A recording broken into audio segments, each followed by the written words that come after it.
అమ్మ పాడే జౌల పాట అమృతాని కన్న తీయదంట.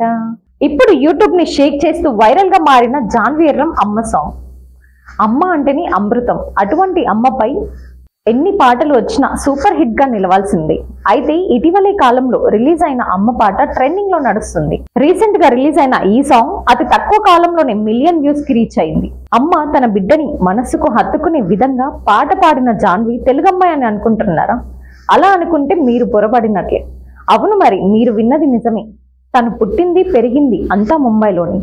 పాటకి భాషతో సంబంధం లేదు, భావంతో మాత్రమే సంబంధం అని నిరూపించింది జాన్వి. అమ్మ పాటతో ఎంతో మంది హృదయాలలో చోటు సంపాదించుకుంది. ఈ పాట రచయిత గురించి తెలుసుకుందాం. మిట్టపల్లి సురేందర్ వరంగల్ జిల్లాకు చెందిన తెలుగు జానపద కవి, సినీ గీత రచయిత. తెలంగాణ ఉద్యమంలో పాటలకు ఊపిరి పోసిన పల్లె కవి మన మిట్టపల్లి సురేందర్. సురేందర్ ఇప్పటి వరకు దాదాపు 300కు పైగా పాటలు రాశారు. అందులో బాగా ఫేమస్ అయిన సాంగే మన అమ్మ పాట. చదువుకోవడానికి ఊరు విడిచి పట్టణానికి వెళ్లిన సమయంలో తన తల్లిదండ్రులను గుర్తు చేసుకుంటూ రాసిన పాటని ఈ అమ్మ పాట. 20 ఏళ్ల తర్వాత ప్రేక్షకులకు పరిచయం చేశాడు. ఈ పాటను మీరు ఇంకా విననట్లయితే మన డిస్క్రిప్షన్ లో ఉంది, వెంటనే వినేయండి.